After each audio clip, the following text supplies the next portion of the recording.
So we're here in the billiards room of Moortown Golf Club. I'm currently watching Sam Williams and Clyde Johnson battle it out over the pool table, snooker table I should say, here at Moortown.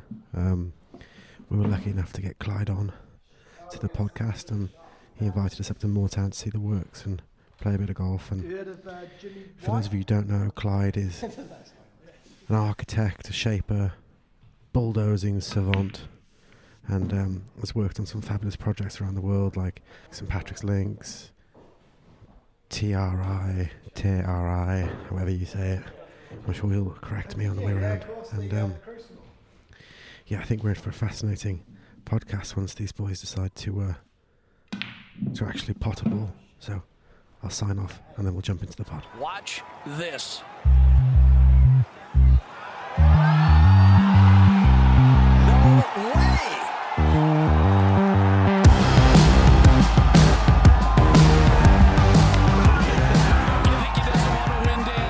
Just straight into it. You're looking at orange like you're a bit offended by the orange microphone. I prefer blue. Oh, we don't have. I don't think we have a blue one. I guess so. Clyde, welcome to the podcast. We are in a pretty close contender for a good location for a pod here. Looking over the 18th green and the snooker table. Can't go wrong. We were talking about this before we got going. Snooker tables in golf clubs, there is a place for them, isn't there? You're a bit of a snooker fiend, I sense. You spotted the tables and your eyes. You were lit unwrapping up. the snooker, the velvet off the snooker table before we'd even got through the room. Yeah, it's been a long time since I played, but I do enjoy the odd frame every now and again. Nice. So it was good to. So you two just went to war. What was There was at score? least a 20-point difference, I think. At least. You know, your safety Actually, game was on point, to be fair. And I had a couple of. I got that black in off the cush. That was quite tidy, to be fair. That helped things We out. understood the point where we say cush now. Off the cush. We yeah. know that we play that much snooker that we can say Yeah, cush. just sort of rolling back the years here. So we've played Moortown today. 16 holes of Moortown, got absolutely hosed on. I think today, and you've been obviously working, we should say, Clyde. This is a day where you realise how much you love the game, when you can get some enjoyment out of being outside in what is the most miserable day of the year, I think. No, not for you. Well, there's no chance I'd be playing out there. We're lucky the last 3 days we got most of the work done because the soils out there, well, especially on the, I guess what you call the bog, which is the middle part of the course, are pretty nasty. Even in dry times last year, I was shaping away. You get one chance to build the bunker because the machine's sunk a foot, 2 foot. No way. Just as you sat on top of the What, work so area. if you don't get it right, you pretty much you can't really go back in there because you will find, like when we were building or extending a bunker yesterday on the left of the third hole, there's the old clay drain pipes that they put in whenever they put them in, 2.5 feet deep, that was like 6 inches under the surface, which gives you an idea of how much the ground. And is this the Wow. time of year you want to be doing this stuff, or do you do it? Because there's a cold spring, and I might like all the time for listeners to this pod to get bored of it, but Blackwell's a good reference point. Doing work in spring was tricky this year because we didn't get the growth till really late. Is that when you try and time it, or? I mean, in an ideal world, you're probably in the UK and Ireland, you're probably thinking about working in the spring where it's dry, and then you're returfing, however you're doing seed or turf as the start of summer hits. Yeah. Although that being said, it's not the ideal. Not always ideal, but from a construction point of view, it works nicely. But when you get to this time of year, you kind of got the weather, the rain can set you back. When you're working on heavier soils, working in a links environment, you can kind of pretty much go It's a whenever bit you more want. forgiving. So what's the brief of the work here at Moortown then? So we've seen quite a bit of, obviously there's some stuff happening behind the 18th green here. We're seeing some stuff on 3 and 4 and dotted around. What's the brief of the work? So the brief was really I'm not sure there was a brief as such, but the club's goal. So the club hosted the 1929 Ryder Cup. So the centenary is approaching in a few years' time. So they're just looking really to polish up the golf course. It was an Alison Mackenzie course originally. It's evolved over the years through enforced boundary issues with the sale of Sandmoor Golf Club and Moortown Golf Club, or 4 holes of Sandmoor Golf Club and Moortown Golf Club on the boundary. So the golf course has changed over the years. They've done some work over the last decade with Ken Moody. Mm-hmm. A lot of good tree management work out there. Yeah. And at this point we're kind of just looking to really improve the details of the golf course. There's certainly restorative elements to that. yeah, last year we worked on the 5th hole, which was kind of like a reimagination of a hole that was once a really hard dogleg around the copse of trees back in Mackenzie's day and up until about 5 years ago. But tree clearing and the addition of 2 holes on the inside of that, built by Donald Steele in the late 1980s. 5th and 6th hole kind of opened up an opportunity to rethink that hole. So that was kind of like a reimagination with some restorative elements, So that one's one where rather than just restoring the Mackenzie stuff, that's a case of saying, well, let's try and make a really great short 4 here that's harmonious with what Mackenzie might have built if he didn't have the boundary left of 5. Yeah, so we kind of restored the original playing strategy, especially for the weaker player, kind of remove 2 bunkers on the right so you can drive further to the right there, and restored the great expanse of sand, or a slightly smaller version of the great expanse of sand front right of the green and a rear bunker. So if you bail out to the right, you've got a tricky approach in, but for the stronger player, we opened up the line. It was direct to the hole. Hole plays about 300 yards on the straight line and set.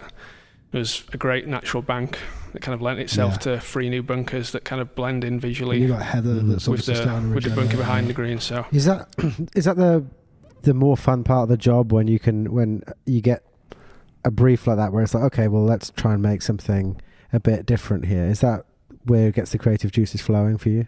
Yeah, it's kind of difficult. I was thinking about this earlier. I'm kind of fortunate. I get to help out on some new build golf courses, so when I get to consult at places, I'm not as bothered about putting my own mark on places. So I can, especially at a historical golf club like this, I tend to think more about, how we can reinstate some of the older features or make more of them with the existing golf course through simpler measures, rather than putting my own stamp on things. But there kind of was an opportunity there, where we could be respectful to what was there originally, but give a little bit of extra excitement for the better player. There's so much to sort of like pick through here, isn't there? Because I feel like we're sat in Mackenzie land really here. We're sort of Moortown. Didn't realise how close that is to Alwoodley, by the way. We're kind of, this was his first solo design. There's the whole restoration thing. I think we need to talk a little bit about you and your intro to golf, and then obviously the work that you do with, new builds and work with Tom and your stuff in the UK. There's so much to go at here. Just on Moortown, the stuff around the Mackenzie stuff, how much do you read into, his work elsewhere and further outside of Leeds? Do you see a big difference there in sort of some of the later Mackenzie stuff and the really bold, ambitious stuff out in maybe America and stuff? Or how would you kind of place Moortown in sort of Mackenzie's repertoire, so to speak? Yeah, it's kind of interesting because Mackenzie's work, you can probably divide it into maybe three categories. I mean, he came along in the UK after Colt. He was never going to be the big name. Golf has already been relatively long established, even inland. So I'm not sure. And budgets. He didn't get great sites. So I'm not really sure he was ever really allowed the creative freedom that he wanted, or that he certainly demonstrated in his work in California. Yeah. So even some of the funkier stuff you include at places like Headingley down the road, and Sandmer as well. Locally, it's also Mackenzie. I'm not sure some of his funkier, more artistic stuff was lasted as long as it might have done. And then you've got the Sandbelt courses in Australia and Te Arai in New Zealand, where he kind of left his ideal or ideas for the local Alex Russell in the case of Australia to build. Weren't they really? Yeah, Alex Russell. So that work turned out really differently, and then where he got to spend more time in America, and where he had more money to spend, more artistic freedom, because I'm not sure the locals knew what golf should be. I think he really showed off his creative strengths there. But I think of all the great early architects, or golden age architects as we like to call them, Mackenzie probably understood, or at least demonstrated, most of the ideals of the old course. And I think that kind of shows at places like Moortown he's probably to a lesser extent, Royal Melbourne's probably the closest golf course that I can think of to playing like the old course anywhere in the world. But he's just at Alwoodley, Moortown. He's just really clever at using the slope, the cant of the land, and just bunkering really efficiently to make the golf interesting. We're looking at 18, and that's a pretty good example. The ground kind of tilts left to right, long, brawny par 4 up the hill, and the front of the green's bunkered from left to right across the angle. You just play to the outside the fairway, get a good angle, and open yourself up to the green. I think with Mackenzie, you got, when you think about like the Spirit of St Andrews book, and one of his things is he felt like every golf hole should be able to be played with a putter, if that's what you want to do, which leads itself onto a fabulous little story about here in Moortown, where he built the par 3 here. That was the first hole he did, and they kind of went off to, I'm sure you guys know this story better than I. In fact, I'll probably leave it for you to tell. Tell us about how he sort of came about getting the job here at Moortown. The history's not that fresh in my mind, but the Gibraltar hole was the first hole he built, which is a par 3, which people say is loosely based on the Redan hole at North Berwick, the 15th hole there. It was a relatively difficult or expensive piece of construction to bench the green into the hillside, but he kind of used that to sell his abilities and the idea of a golf course out here to future members. And just one hole on the back of that, and then took sponsors from there, nominations from members to then go off and I'm pretty sure that's the story. Fundraised off one hole. And people saying they were going to build 9 or something, but then they ended up getting loads of people that were subscribing to it, and then it was like, well, we've got enough money now for 18, so let's do 18. And seemingly they had enough cash for a really good billiard room and and some exquisite good dark red leather chairs, which it was plentiful. But it's a great golf hole, that 10th, isn't it? Even now, I know you said some of the stuff with the green may have changed over time, but it's a beautiful par 3. Yeah, it's a really fun shot. Probably suits a cut back into the slope more often than not. But the green kind of angles from high right to the left and really steeply from front to back at the same time. So the green used to extend a little bit further out the front, but there's so much elevation change there and so much tilt that I'm not sure it would ever be feasible to put it back without messing with contours, and I'm not sure we want to be doing that. Wow. Another victim of quicker greens, and I'm sure when they were stimping at like 6, you could get away with loads more contours, because a lot of his work on greens were really contoured, weren't they? Yeah, for sure. But the greens at Moortown tend to feature more tilt than opposed to internal, big, bold internal contours that you might find elsewhere. So, I don't want to hang on Moortown for way too long, because we really want to dive into your career as well. But before we leave, the idea of talking about Moortown. I'm not going to talk about my golf today, Tom, honestly. It's not needed. What's your favourite holes out there and green sites? Favourite hole? I think the 18th is just a classic. I talked through that before. Just a classic long par 4, uses the slope really well. 15, not in its current state, but hopefully we'll put something back to the original. It's like a boundary hole, sort of. Yeah, so it plays up the boundary.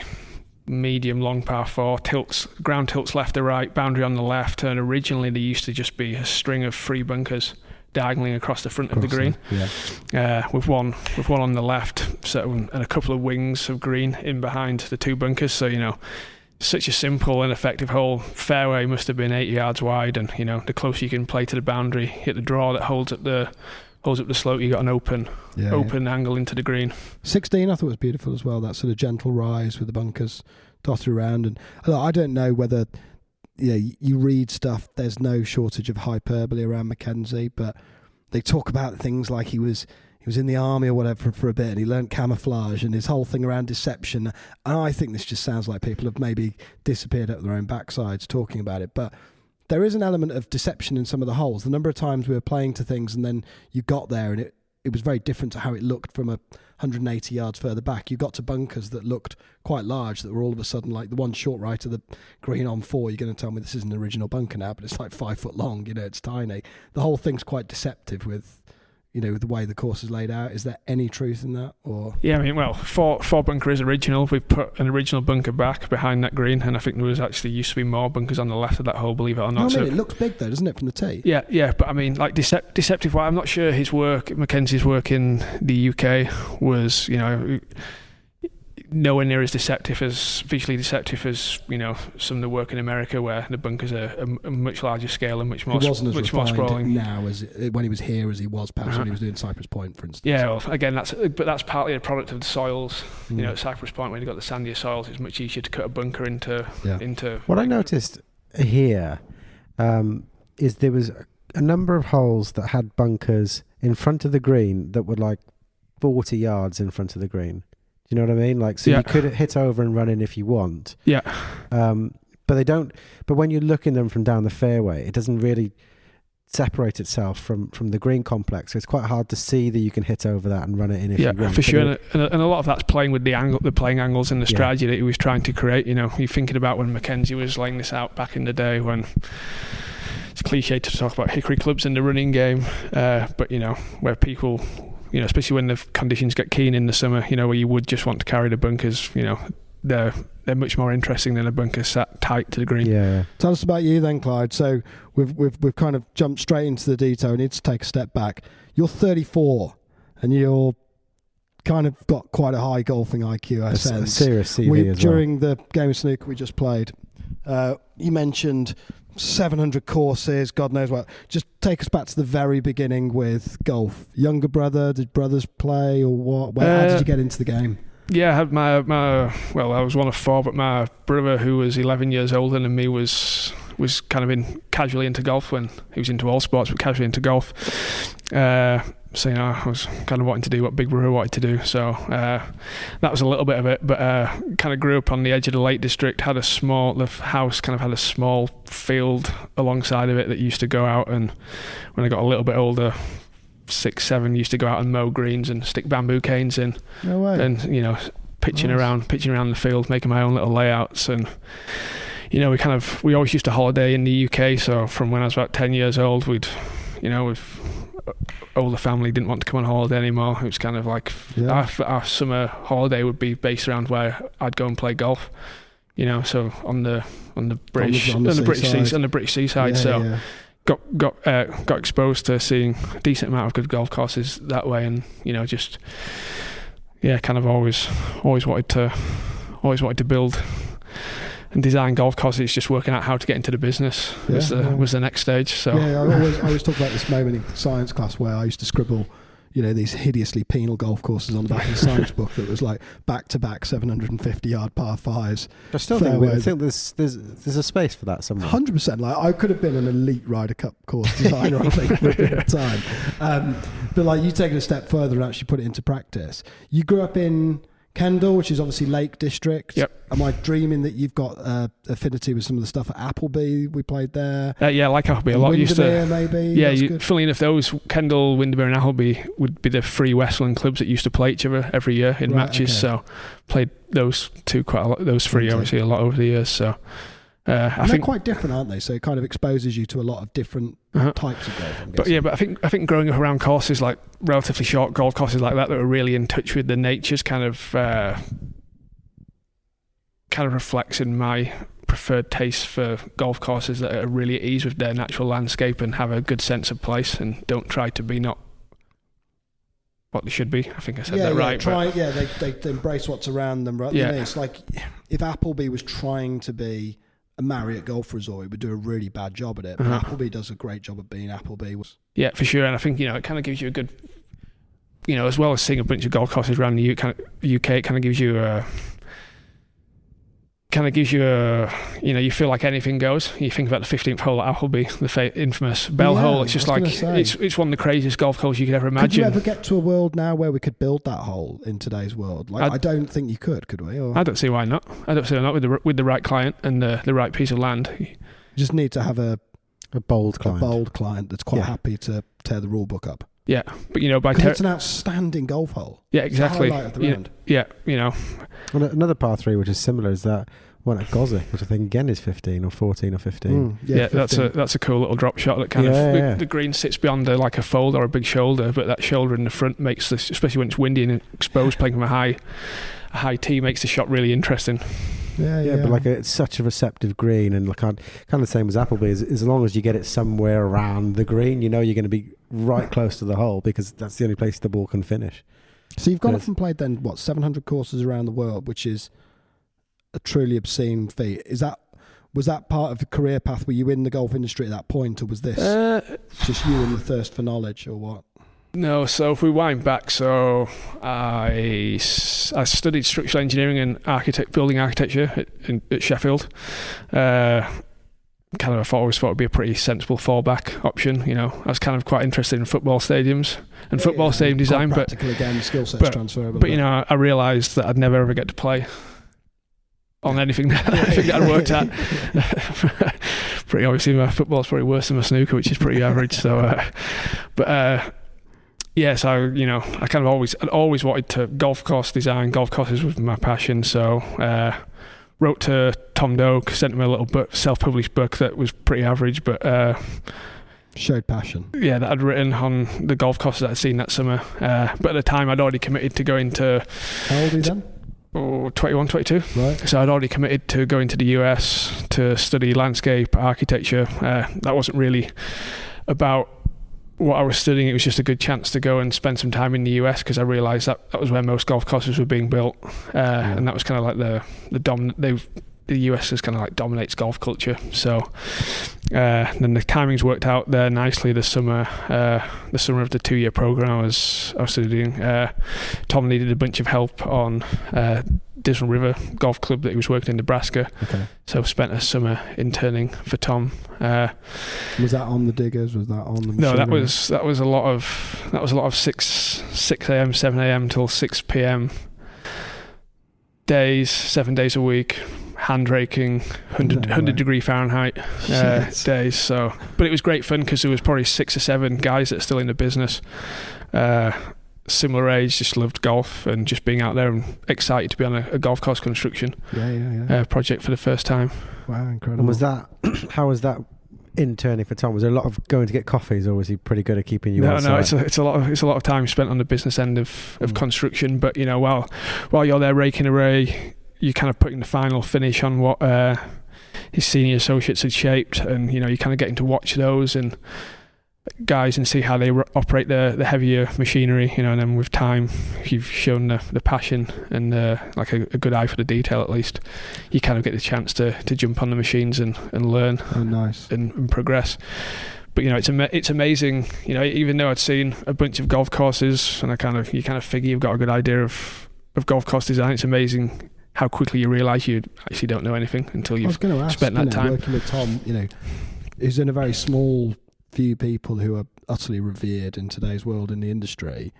Why is that? To someone who's had no exposure to Tom Doak, working with him, is it just an incredible eye for detail? Does he look at things in a different way? Like, what is it working with him that?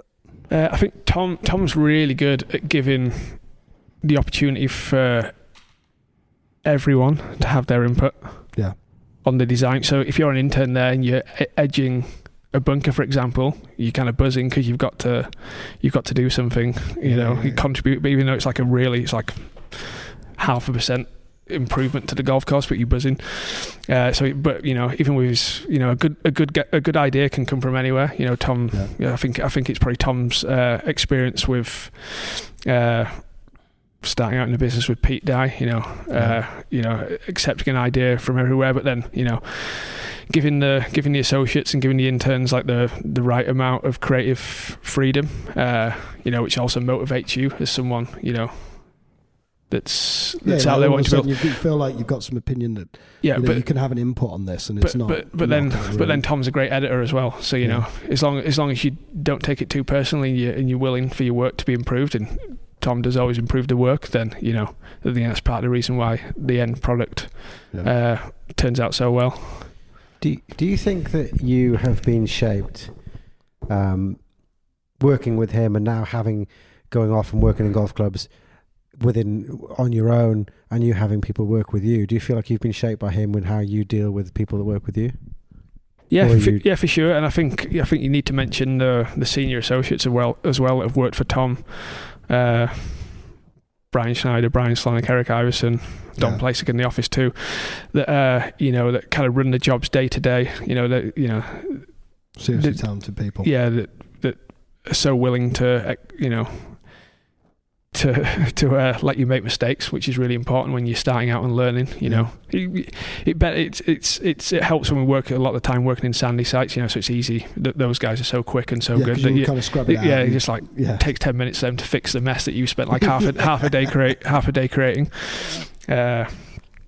So I feel like I've just gone on a tangent from the question there, but no. It's interesting, and so then you've, as part of that, then from being 21, is that then where you've kind of gone off and played all these golf courses? You've kind of gone and seen, you know, the world's greatest architecture all over the place. Is that? No, I must have already seen 300 or 400 golf courses at that point, probably.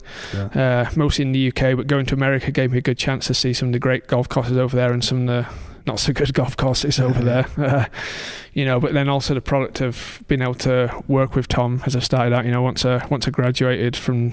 Well, once finished up in Georgia, I went straight out to Tara Iti for 19 months. So, you know, that gave a good chance to see some golf courses around New Zealand and also to spend quite a bit of time in the Sandbelt in Australia as I flew in and out. And, you know, so...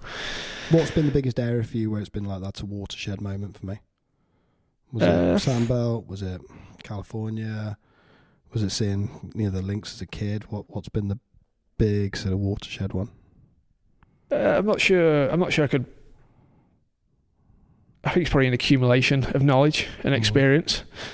You know, one thing I do try and do when I go and see new golf courses, I'll often go to golf courses that people wouldn't even sniff at. Yeah. But there might be, you know, maybe a £10 middle of nowhere golf course, but you might find one really cool hole that you would never find anywhere. But it's like okay, it works there. I can build. You know, there might be a chance for me to build this one day. You know, when I came back from working at Tara Iti, my parents had retired to St Andrews. Okay. None of them played golf, interesting enough. They just kind of liked the town. So, you know, hanging out there for 5-6 years until I got married last year was really beneficial for just spending a bunch of time around the old course, getting a really good understanding of the scale of the features. Do you subscribe to the old course being the most architecturally interesting course there is, or are you 100%? Yeah, for sure. Come on, expand on it. What is it you think that? I think just the variety is unrivaled. I mean, and it's the constant. You know, we kind of it's people tend to, perhaps with the advent of golf course architecture becoming more interesting, or it's becoming a bit higher profile in social media circles, but you know, people tend to think of architecture through templates or like what I call sketchbook architecture. Mm-hmm. There's like there's an A route and there's a B route, maybe there's a C route, you know, with you know, one preferred strategy, lesser preferred strategy. But you know, the old you can see that in the old sketches, can you? But the old course is just like it's grey. It's like it's a complete sliding scale. You know, there's millions of different. I think Tom's written about it, but like 1 yard of position makes a difference. The variety to the, you know, I think part, you know, everyone says that no one understands the old course the first time they play it. That's partially true because the sight lines on the way out aren't great. You kind of fumbling your way around a little bit, but and you know, occasion's got the better of you. But then a lot of the times the pin positions are kind of really central. What I call the tourist pins. But as soon as you start tucking the pins away, it's amazing the angles that come into play. Peter Dawson told us, didn't he? I think he said we can always make the course 4 shots harder with the pins immediately. Oh, for sure. Some of the places that, you know, and perhaps some of the pros say the golf course is tricked up. You know, maybe when they start sticking the pin on the downslope on the far left side of the second green, it's maybe getting a little too severe. Yeah. But you know, but there's so many interesting hole locations around the edge of the big greens, and then the interior really friendly. It's going to have part of the genius of it. You know, you can get the average 18, 24 handicap guy that's come for the bucket list trip of a lifetime round, but then, you know, when the best players in the world, I mean, obviously today they still shoot really low numbers, but you're still making the player that's, you know, fought the way around is going to be rewarded. Yeah, they're engaged. I think 2 on the old. I don't want to. You guys absolutely lambasted me when I put that in my eclectic 18. Do I put the second in my sense, because you know there's. But that's only because you ignored. That's only because you ignored 1 and 18. Yeah, but I picked 2 because I think 2 is an outstandingly good golf hole, and I think you're just a bit amped up on 1, so you can't really quite get into it. It's all just going on around you. Whereas 2 is the first time you feel present on the old course, and I think 2 is a magnificent golf hole. Yeah, 2. I preferred it. I preferred it before the 2 bunkers were there on the front right of the green. I think they're a little superfluous and do away from the genius of the strategy of having like the open running the flat ground. But yeah, 2's a great hole. 4's another great candidate. Yeah. It's got the best back 9 in the world. I really like 7. I mean, I struggle off the back tee. 7's a ridiculously hard golf hole for seemingly no reason. We watched Bryson in the Open off that back tee, just hit the green and stop it with like... Yeah, he pitched into the upbank, didn't he? And it's a clear 330 or whatever carried. But it's not a long hole 7, and it's infinitely tricky. Yeah, like it's really... It's like the angles loads, but I still don't know how to play. The angles and the pin positions really make a difference there. There's like the far right wing. Not talking politics, but on the I guess it depends what angle you play it. But traditionally, the far right, it's kind of like the front right. There's like a tiny little shelf that sticks behind a couple of bunkers, then a roll, then there's a roll behind it.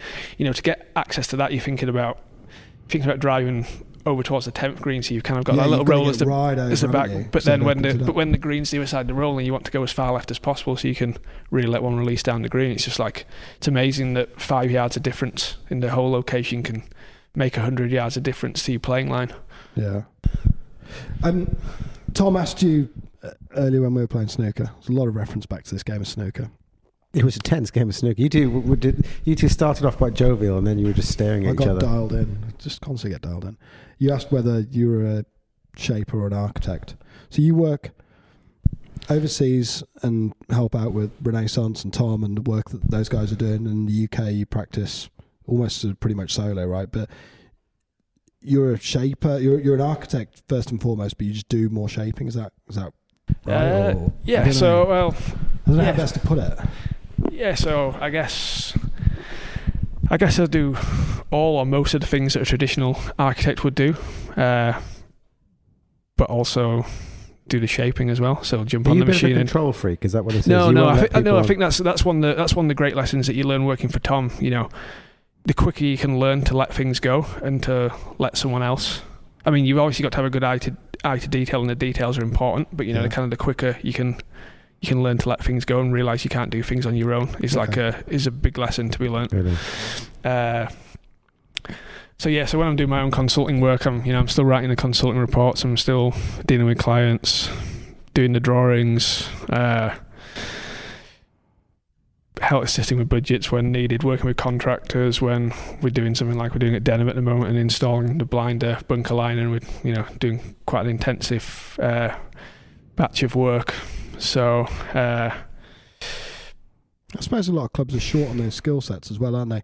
Particularly in the UK, where there might be the budget where they need someone to almost coach a little bit with the shaping, because they wouldn't be able to bring in full construction team to do full amounts of work, because the budgets we're dealing with in the UK club is a fraction of what many of the US country clubs would be operating to. So you cannot. The model's totally different, right? Does that impact the way that you pitch for work and the types of jobs that you get involved in and the nature of your involvement? Yeah, perhaps so. I mean, most of the places I work at in the UK often work with the greenkeeping teams, just because they're so used to doing project work.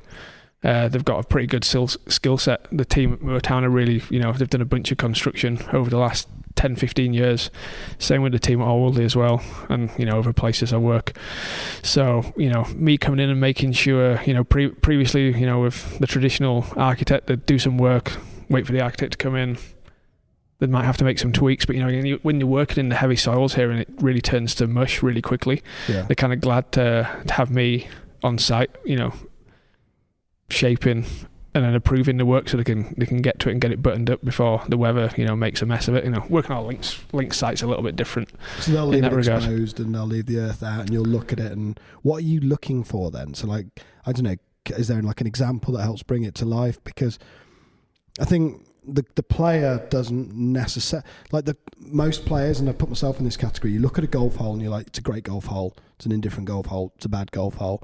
but there's so many little details that the golfer looks past, and they don't realise how important they are, and that's the little subtleties, and whether it's the way the holes are tied in together or the shaping and the way the mounding is there. Like, what are you looking for when you see great shaping versus bad shaping? What's the kind of defining?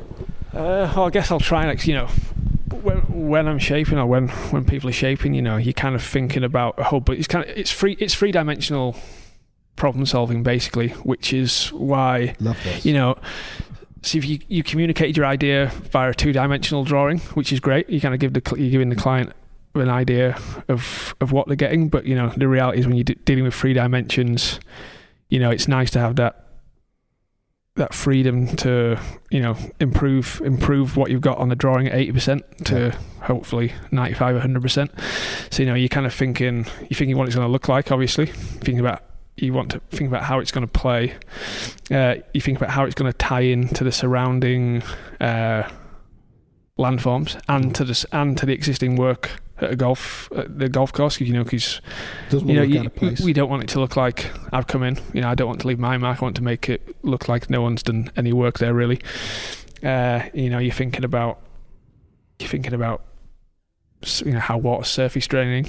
Away from a feature, or into it and across a feature. And then a place like this, you've got different soils across the site, so you think that soil management here is really, really difficult.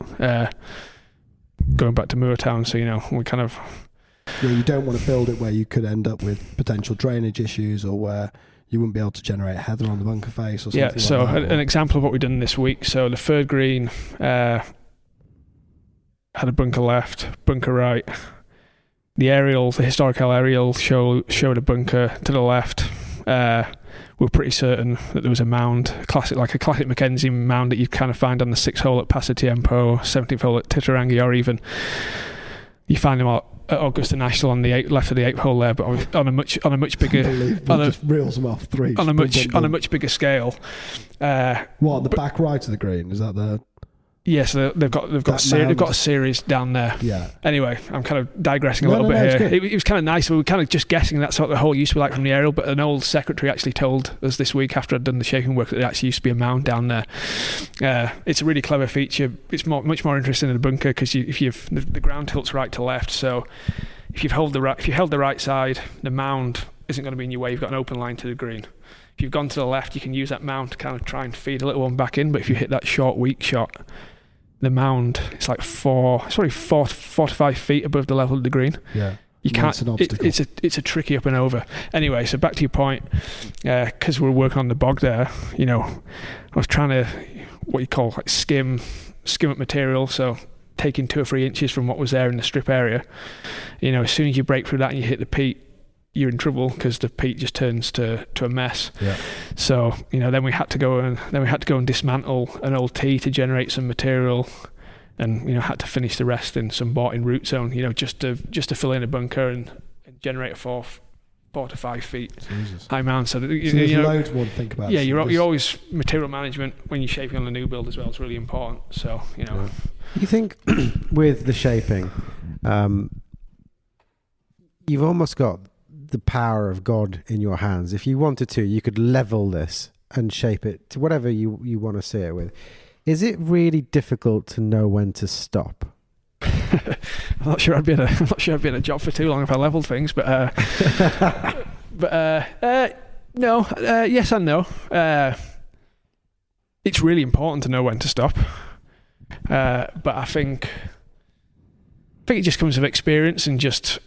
It's partly experience of seeing a lot of golf courses. It's also partly experience of spending a good amount of time on construction sites. You kind of know, when the right time to jump off is. Yeah. Mm.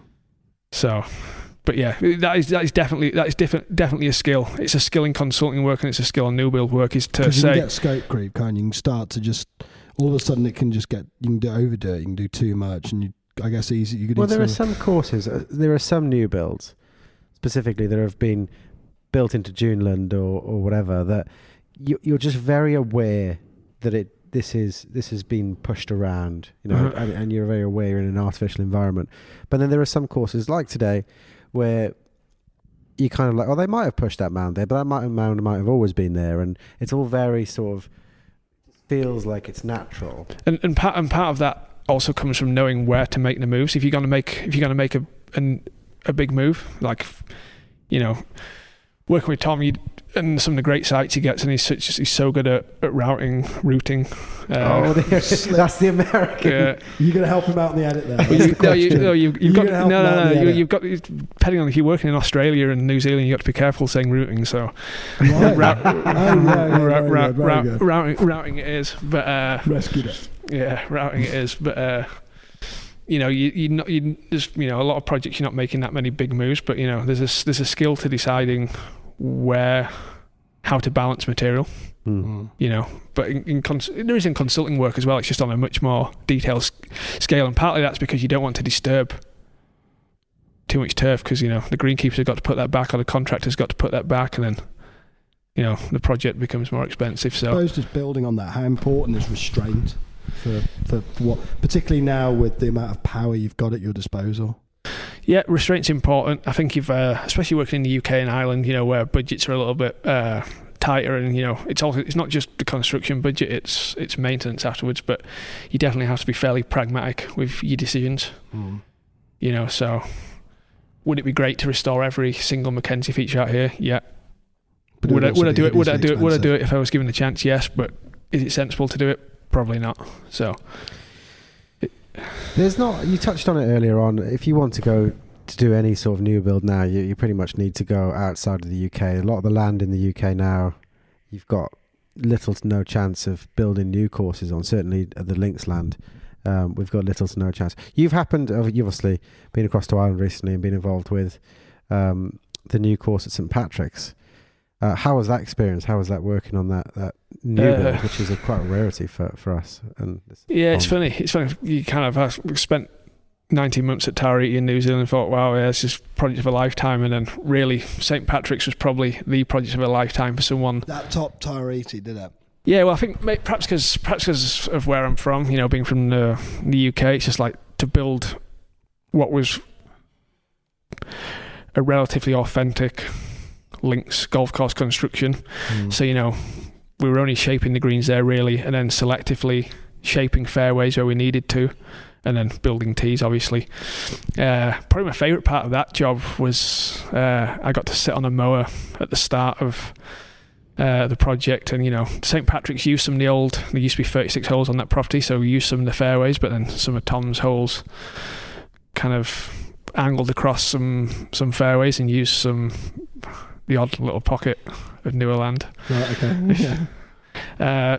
So you know, getting to sit on the mower there and just watching the holes kind of come to life in front of me was a great experience. You know, it was some pretty steep places for anyone that's been the 18th. That was the only real hole that saw some significant shaping work. Had a massive bowl down to the right. It was unmowable, and the 11th hole, which is actually the second most interior hole on the property, had the severest internal contour, right, interestingly, which was almost unmowable on a so you have to flail soften mower. that down then, really. Yeah, just selectively. So but yeah, no, going to be, you know, you say there's not going to be any new build work in the UK.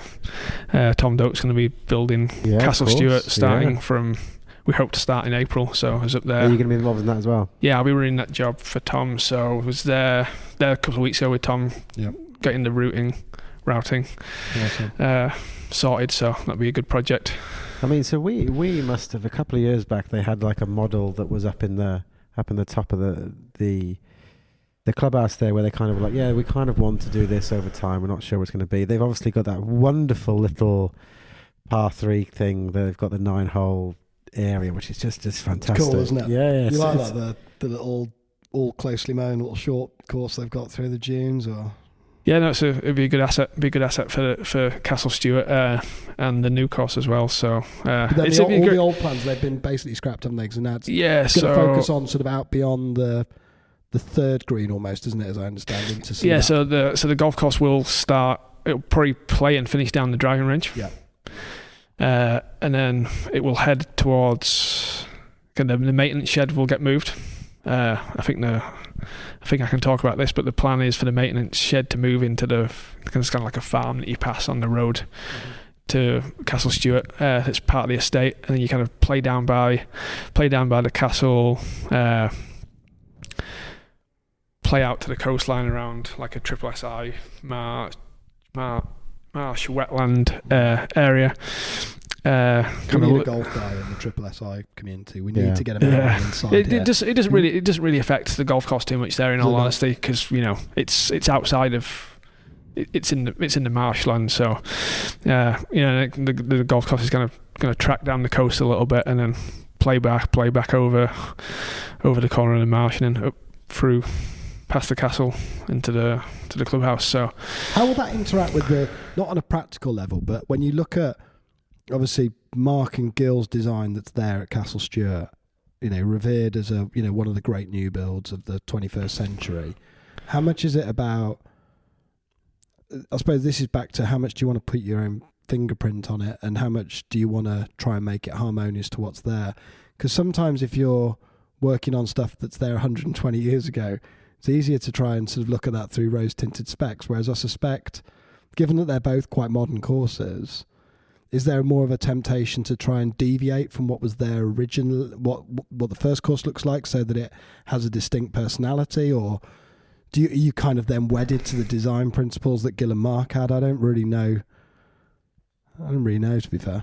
Yeah, it was one of the things that Tom talked about a lot, really, is how we make the golf course feel and look. And we were still talking about how we might bunker it, the style of bunkering, but really, fundamentally, we just want the golf course to feel like it belongs in Scotland. Yeah. So whether we borrow a few ideas from how the existing course at Castle Stuart looks visually, we'll see. But they did a really good job of introducing some native textures. The heather and the fescues there are really lean and play really well. So it'd be nice to do a similar job with the landscape, outside the playing corridors. But I think one thing that sets Tom's work apart from maybe any other architect is how he strives to be different, not necessarily for the sake of being different, but it'd be really lazy to pigeonhole Tom's work. He's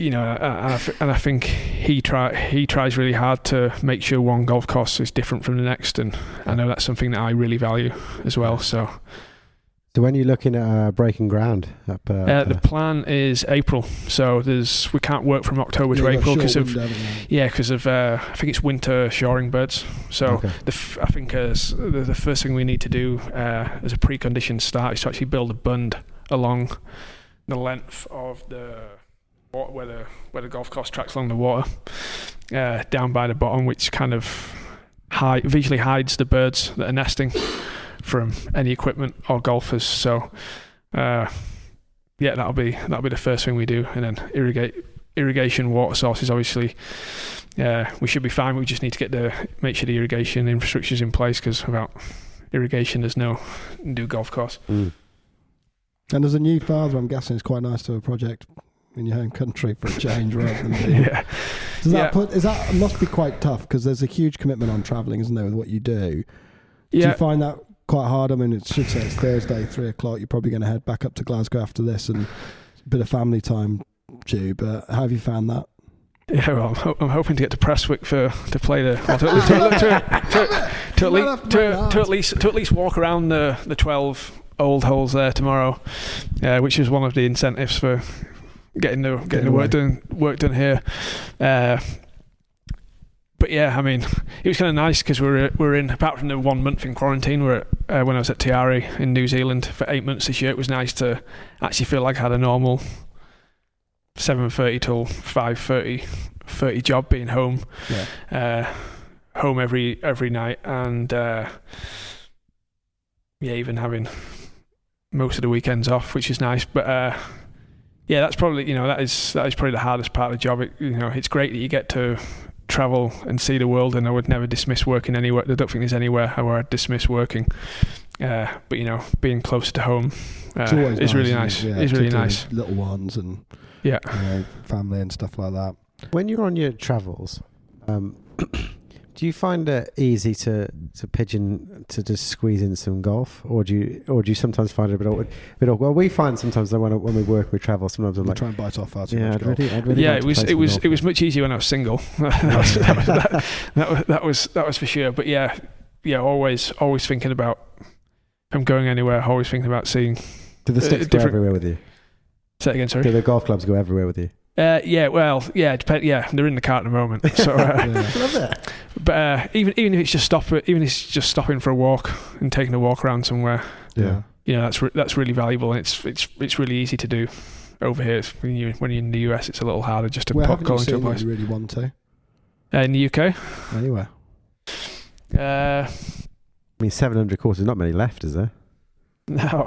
I'm guessing you kind of, the thing is, when you get through that sort of number of courses, this isn't a case of just looking to play that most ranked or in the best courses. Like you say, it's trying to find the real diamond in the rough. I actually think it's really interesting because we were diverted off the motorway on the way here because there was a crash on the M1. Midgley Park. And we went past sort of a Midgley Park 9-holer, and we both looked at it and was like, yeah, I could go there now. Because I was like, yeah, I actually would really like to just I know stop nothing there and about play, it. just purely because I bet you'd look at it and you'd learn something new. You know what I mean? It's like I could never bore of playing courses. I'd never bore of playing golf. And there's no rubbish golf either, really. No, exactly. And even if you play stuff that's really, really bad, it also helps you appreciate the stuff that's really, really good.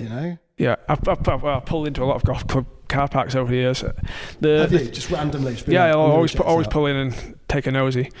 So I guess the two favourite golf courses that I've seen over the last few years at home anyway have been Iona and Walsall on the Isle of Shetland. Yeah, Rowan Rafferty was going on about Walsall. Yeah, Walsall's. We should make it really clear that's not Wallasey in the northwest. This is Walsall, which is way out. WHALSAY. Yeah, so it's a flight or a ferry, and then it's another ferry from there. Yeah.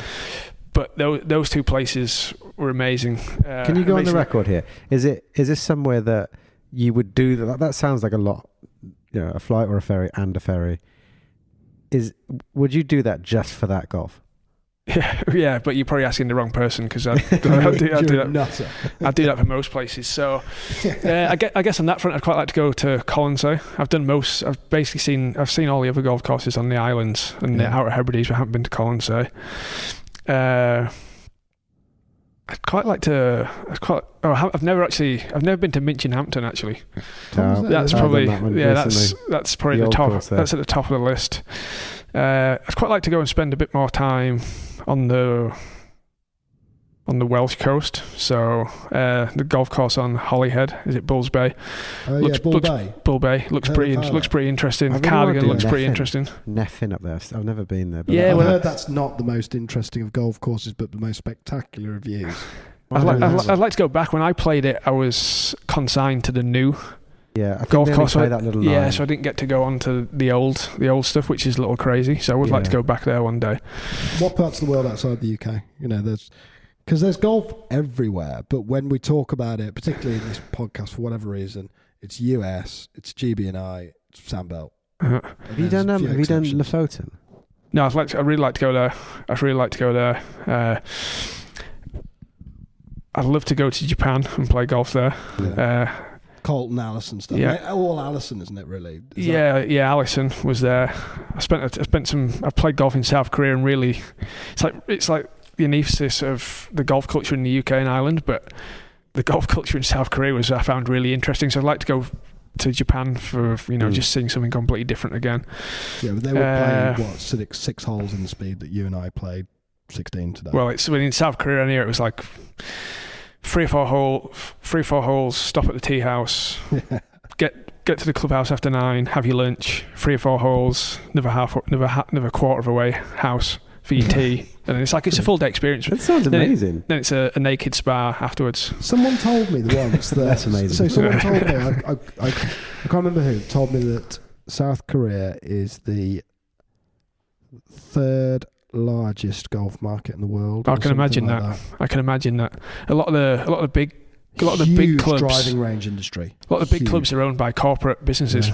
You know, they've got massive clubhouses. But it's tiny. This as a might not country. end up in the pod, but I seem to remember reading somewhere that North Korea's got a golf course, and Yeah, that's Kim right. Jong-un Yeah, that's right. That's right. has the record. It's like 18. That's his course Yeah. record. But there is a legit course at Pyongyang or whatever. Yeah, isn't that's there? right. That's right. I'd love to go to Banff Springs and Highland Links Okay. in Canada. Yeah. And Carl's played Banff Springs, hasn't he? Enjoyed that. I've never been to Oakmont in America. I'm really interested by That's that kind place. of ground zero, really, for a lot of architecture stuff in the US, right? Yeah, I think so. But it's the kind of place where you don't see that many photographs of it. I don't think it's a golf course that really shows itself in photographs.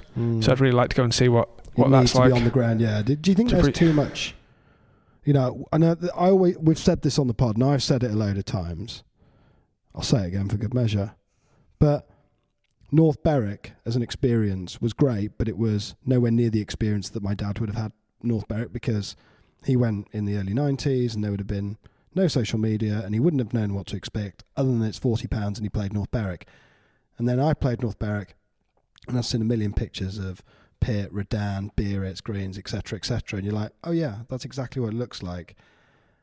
And I know we're the worst for it because we're waving drones and cameras around. I think it makes us hipper. We actually talked about it in the car. Yeah, but on the way up, I know that, and I get that. But I'm curious for your view, Clyde. Like, are we in a better world if we kind of if we like strip back some of the photography and sharing too much of courses? Yeah, I love this. I love the surprise. One of the appeals of going to see a new golf course to me is the journey or the experience to get there, or just like this sense of excitement. So I kind of keep a journal. I started doing it about maybe 8 years ago of every golf course that I visited or played, and you know, my 100, 200 words on each golf course that I've seen. The first 2 or 3 lines would be, would all be about not like oh, it's got a nice car park or there's a nice. It's kind of like the sense of excitement or landmarks that you might have passed on the way to getting somewhere that kind of relate to but that maybe again that's partly related to the type of golf course that I like to go and see that might be somewhere a little bit more because it is rugged. feeling it is more there is a more ethereal thing than just being like these are the 18 golf holes in front of you. And I don't think we do. I'm getting defensive now, but I don't think we do just try and slap, this is the reason he's getting defensive. Just the conversation we had in the car is we're almost hypocrites because we were saying like some of these places you go to are so wonderful that you don't know a huge amount about it, and you go there and you kind of want to spread the word because it's so great that you've seen this place and you're like everyone needs to see this place, but in doing so you might be ruining that place because the great thing about it was I wasn't expecting it and I went there and it was really cool. And it's really hard for like it was a conversation we were having. It's really tough because we just want everyone to have that experience, but that might ruin the experience. Tom doesn't want to take photos of the best course on the hole in the course. I was just say Tom Doak's he's really conscious of that. At St Patrick's, really conscious of not really having any photography out there, especially early on because you kind of want to save the big reveals for when you get there. Perhaps it's a little bit different for Tom because he's at the point in his career where everyone knows who he is, everyone knows his work. Versus someone that's younger, that's starting out, probably does want to get a little bit more profile out there. But there's definitely. I think if you've already read about it and you've seen the photographs before you go, you're largely only setting yourself up for disappointment. Yeah, I try now not to do as little research on somewhere as I can before I go, and then that's even just the way like that Golf Club Atlas and stuff like that before you go somewhere afterwards. It's like afterwards it's fine. I love like it's better to reminiscing. try and formulate your own view of it before you end up. Yeah, like I love there's reminiscing. so much of this stuff of. I think one of the conversations you and I had in the 3-hour long rain-soaked car journey was, where have you been? We've played, on our travels through Cookie Jar, where's been the most impressive and where's been the least, maybe a little bit more underwhelming. And invariably, it's not like the best or the worst course. It's always versus expectation. And expectation is so key. And that's why the places like Wolsey or whatever are so good, or Iona or, Church Stretton or something, because you're going in with almost no expectation. You're like, this is 20 or 30 quid. So then when you find a load of stuff that's really good, you're like, okay, this is delivered in spades. Whereas when you turn up and expect 11 out of 10, you're only going to fall short of that. Yeah, I do. Yeah, I agree. I agree with that. I mean, I'm kind of envious of Tom Doak when he got to travel around all the golf courses in Great Britain Island when he was much younger. When he just had the AA guide just to guide him round, and then also the place. The places hadn't been over polished. The kind of just classic good golf. And the sense of adventure must have been discovery must have been up a couple of notches. And then you wind it back even further, and you think, in Darwin's day, the discovery of going out to these places and seeing them, and someone like Welshpool, which you mentioned about, and he was on his way to Abu Dhabi. That's a great place. This is cool. You've been to Welshpool. Say again, sorry. Welshpool looks good. Welshpool's really cool. I like Welshpool a lot. I always recommend that to people. Well, out on the sort of hillside, isn't it? Yeah, there's a couple of great holes there. Really good. On a similar vein, if I could give you a time machine with a round trip to one particular golf course to either walk it or play it at a certain year, where are you going and when? Probably could have done with some preparation for this one. I could have been sat thinking about that on the machine this week. It's probably either somewhere like the old course, which is really cliched. Really, really cliched, just to see what it's like. I kind of always imagined at the Eden Green, back before they retained the coastline there, if you'd gone along. I'd never seen any photographs, I'd never seen it written about, but I always kind of imagined that must have just trundled down to the beach or to the estuary at one point. Yeah. Which is really That's the 11th, yeah? Yeah. Then you're probably thinking about a golf course that has changed a lot or has been lost. Can we come back to that at the end of the pod? Well, you look at projects like the Lido, Yeah, that's. I'm not really sure there's anywhere over here that's been lost for good. That's been a big loss. I mean, there's got to have been plenty of golf. There's so many golf clubs that you go to that today they've been playing on this site for 100 years, but it might have been their third site in the history of the golf club. I do think some clubs are definitely the product. Obviously, not stating the bloody obvious here, but are the products of their own history. And therefore, you look at, two of the best inland courses in the UK, Sunningdale. I was just going to say, but they are a product of being in a perfect position at a perfect point in time, with a perfect history that's given them all the chances of succeeding. And then you look at, I don't know. Appleby might be a bit of a daft one, but maybe by comparison, like a Hunter Combe, which maybe is not quite as revered, but it still has very similar bones and everything, or whatever. Hunter Combe was pretty out there for its time. Yeah. Really out there. I mean, it's still out there today, but it nearly broke. It was Willie Park, wasn't it? Yeah, Willie Park Jr. Broke him, didn't it? He was involved with the development there, and the funding. But the Heathland golf courses back when they first opened would have been really, really interesting to go and see and play. You look at the scale and variety of the bunkering at somewhere like Sunningdale, even St George's Hill. Yeah. Which is wild, isn't it, St George's Hill? So I think an interesting one would have been, I know again it's probably cliched, but like if you think about somewhere like Augusta National, where you see it so much on TV now, but it's been so modified for the modern professional. I wonder whether if I'd have gone back to 1935 and seen that, and would I have thought, this is the most like amazingly undulating bit of land, and this is a magnificent property. Because I dare say, I doubt it looks much like how it looks today. Yes and no.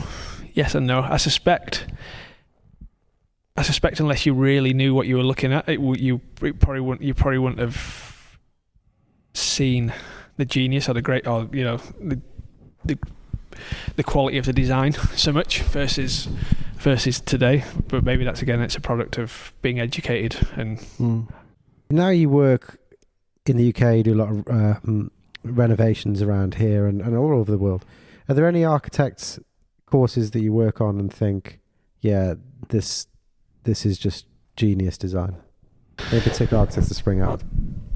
I always think I don't work on any Tom Simpson design golf courses, but I always kind of think he was almost like the misunderstood generation or the misunderstood genius even, of the golden age. He probably came along just a little bit after the others. Baltray and stuff. There's some great, just unbelievable work, isn't it? Don't use the word lightly, but some exquisite green shaping at Baltray. Yeah. and some of the work on the continent as well, where he probably got a little bit more freedom to do the work that he wanted to do. Moorfontaine's a good one, but he was almost even like his bunkering scheme for the first at Muirfield. He was almost too clever for the average golfer at the time. So yeah, Simpson, big fan of Simpson and his genius. I mean, I always all roads lead to Blackwell. Generally, they do. Well, it is the middle of the country for a reason. It's the best reference point for my own golf, which for anyone listening to this podcast means it's a pretty moot point. But you look at that, and I genuinely think anyone today would not have routed about a golf course through Blackwell. It's it's under 100 acres, and nothing feels contrived. There's nothing. You don't have to play silly crossover, awkward par threes to get through a difficult bit of land there. And you think that must have been at the time just absolute genius how he routed that, because he's totally boxed in on 100 acres there. Like he's got nowhere to go. Yeah. There's some really good. The early architects were certainly really good at using quirks. Isn't the quite the right word, but the problems thrown up from some quite awkward sites or features. They tended to embrace them and use them as hazards rather than steer away from them like you might expect today's architects to do. But going back to your question, one of the hardest things about consulting in the UK at golf courses is, it's tied in some of my other answers, but golf courses evolved a lot over the first 30, 40 years of their lives, especially inland golf courses. Well, links courses too, even more perhaps. But if you kind of looking at things from a if you kind of respecting the past, not for the sake of respecting the past, but because the architecture was probably more interesting. It's kind of like what era, what age of the golf course do you think about going back to? That's one thing. I'm finding at Denham at the moment. There's a great cult plan, but then there's a whole bunch of bunkers added after. In the 10, 20 years after that, it's just like, what do we go for? Do we decide what we think is most interesting for today, or do we be purists and look to put back what was once there? It's a difficult conversation then, isn't it? Because people don't want to see the course off and down, or they don't want to. People just get wedded to these things, and I think there's this. Rightly or wrongly, there is definitely a space for a benevolent dictator in golf. Like, it's when you're going through committees, it's almost impossible to get consensus. They all have different opinions on what should be done on with a course, and it's impossible. I've got one last question, and I think we'll get you out of here. We do apologise for taking up so much of your time. I enjoyed the snooker. Didn't enjoy the podcast though. Well, I enjoyed the snooker more, but the pod's been good. I'm sure there'll be another time. It's been a couple of years. It's been a couple of years since I've played, so it's good. You studied structural engineering and architecture in terms of building. Do you look at buildings in awe, and if so, any golf clubhouses that you look at and go, yeah? Are you into golf clubhouses at all? Because we're sat in a really I do enjoy building architecture a lot. Funnily enough, the most interesting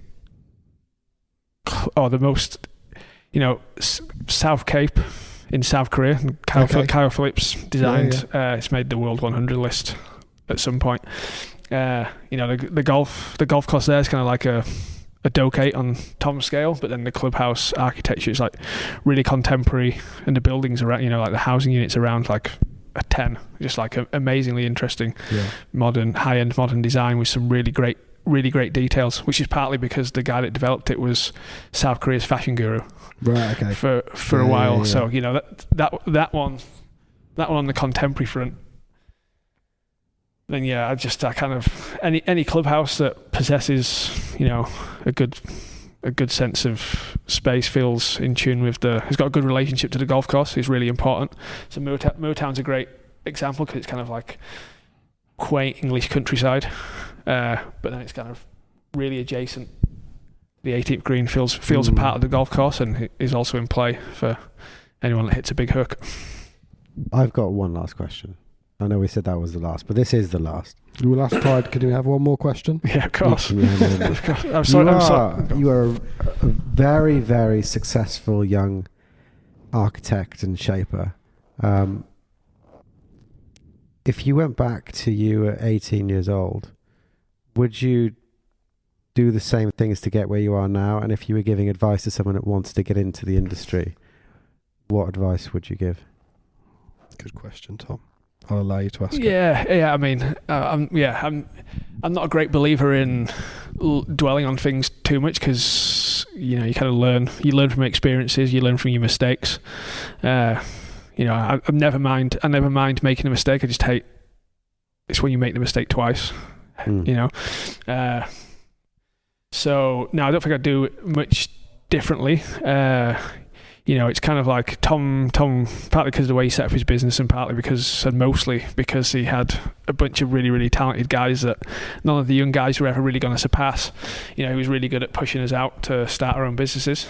So my first consulting job was at 27, working at Te Arai in New Zealand.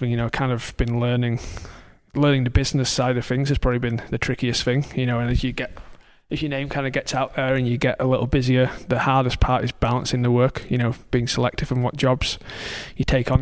Working in the UK with your consulting work, generally speaking, everyone wants to work in a 1 month window, which is a nightmare, because really, really you want 12 Octobers, and there's only one, so finding that balance is probably the toughest part.